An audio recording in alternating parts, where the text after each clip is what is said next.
देश भर की सामग्री मोदी जी छपवाते थे और हम वितरण करते थे राजस्थान में। देखो वो बड़ा काला इतिहास था जब देश में इमरजेंसी लगाई गई, मीडिया का गला घोंट दिया गया, जुडिशरी को गुलाम बना लिया, तंग किया, परेशान किया। उसका मैं भी शिकार हुआ क्योंकि मैं उस समय मेडिकल कॉलेज बीकानेर में पढ़ता था और चूंकि पुलिस प्रशासन सरकार उस समय इतनी परेशान थी कि आखिर में कौन कर रहा है, तो मेरे को ऐसी यातनाएं दी तो आज वो याद आ जाता है तो सिहर जाते हैं।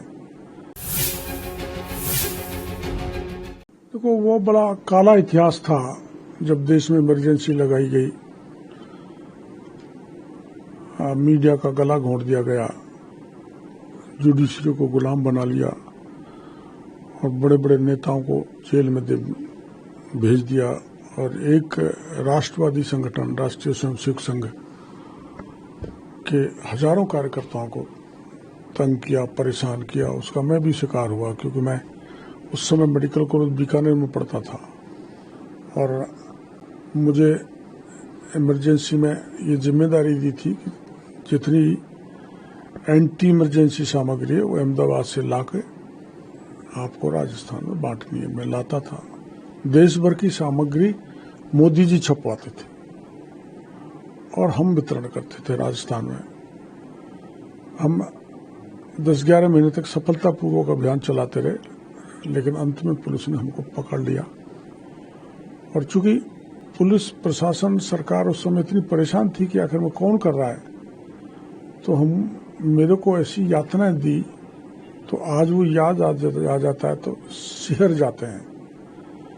मतलब नाखून खींच लेना, गुप्तांगों में पेट्रोल डाल देना, उल्टा लटका के पेट से मारना पीटना, बेहोश हो जाना, पानी नहीं देना, खाना समय पर नहीं देना। उसका परिणाम ये हुआ कि मेरी किडनी खराब हो गई थी तो मेरे को वर्षों तक उसका इलाज कराना पड़ा। लेकिन मैंने चाहे मेरे प्राण निकल जाए, लेकिन मैं ये नहीं बताऊंगा सामग्री कहाँ से आ रही है, कौन बनवा रहा है, कौन वितरण करा रहा है। तो वो दिन हमने देखे।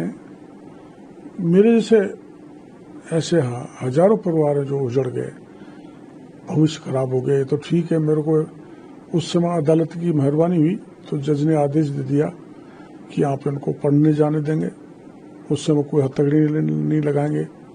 तो मेरी MBBS हो गई, वरना मेरा भी करियर चौपट हो जाता। अब उसका जो श्रद्धांजलि देने का दिन कल है, किस तरह से आप श्रद्धांजलि देंगे? देखो ऐसा है कि ये देश में ऐसा कलंक लगा है कि इंदिरा गांधी के अत्याचारों को कोई नहीं भूल सकता। ऐसी इंदिरा गांधी की पार्टी के लोग हमारे पार्टी को, हमारी सरकार को, मोदी जी को लोकतंत्र का हत्यारा कहते हैं। लोकतंत्र खत्म हो जाएगा, संविधान खत्म कर देंगे। जिन्होंने ऐसा कोई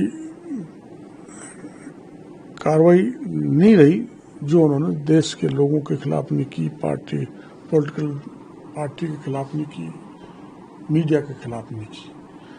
अब उसे याद करके लोगों को बताना जरूरी है, देश की जनता को, कि लोकतंत्र मजबूत रहे, लोकतंत्र सफल रहे, ऐसी नौबत नहीं आए, और आए तो उसके लिए हम सब लड़ें। और इस दृष्टि से कल ये दिवस मनाया जा रहा है, 3 दिन से पूरे देश में मनाया जा रहा है। जी को मेरी आज वर्चुअल मीटिंग थी, 6 घंटे चली, तो उन्होंने बड़ी, मैंने जो कार्रवाई कर रहा हूँ उसकी प्रशंसा की। तो हमने जो 10 दिन में ये कार्रवाई की, करीबन 1 दर्जन जिलों में तो मैं गया जहाँ नकली खाद, घटिया बीज, नकली पेस्टिसाइड बड़े पैमाने पर, चाहे वो DAP है, चाहे वो SSP है, चाहे MOP है, और सीड्स हैं, उनको कलर करके चमका धमका के किसानों को लूटने का काम कुछ मुट्ठी भर लोगों द्वारा किया जा रहा था। सारा व्यापारी ऐसा नहीं है।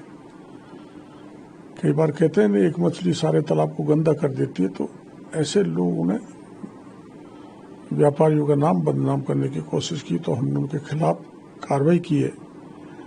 मेरे द्वारा खुद के द्वारा जो टीम मेरे साथ थी 251 सैंपल लिए गए। 56 सैंपल हमने अजमेर की 16 फैक्ट्रियों के लिए, जिसमें से 55 फेल मिले हैं। उनके खिलाफ हमने 20 मुकदमे दर्ज कर दिए हैं, उनको सील कर दिया है और कई का लाइसेंस निरस्त कर दिया है।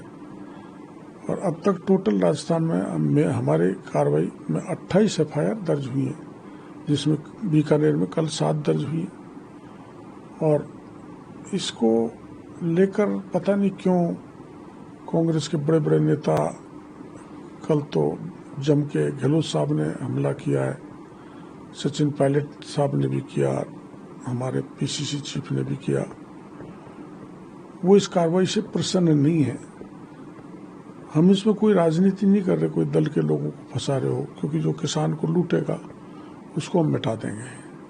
इसलिए मेरे को दुख है इस बात का। मेरे को लग रहा था कि विपक्ष इस मामले में हमारा साथ देगा, लेकिन विपक्ष मिलावटखोरों के खिलाफ, किसानों को लूटने वालों के साथ खड़ा है। ये दुर्भाग्यपूर्ण है, खेदजनक है।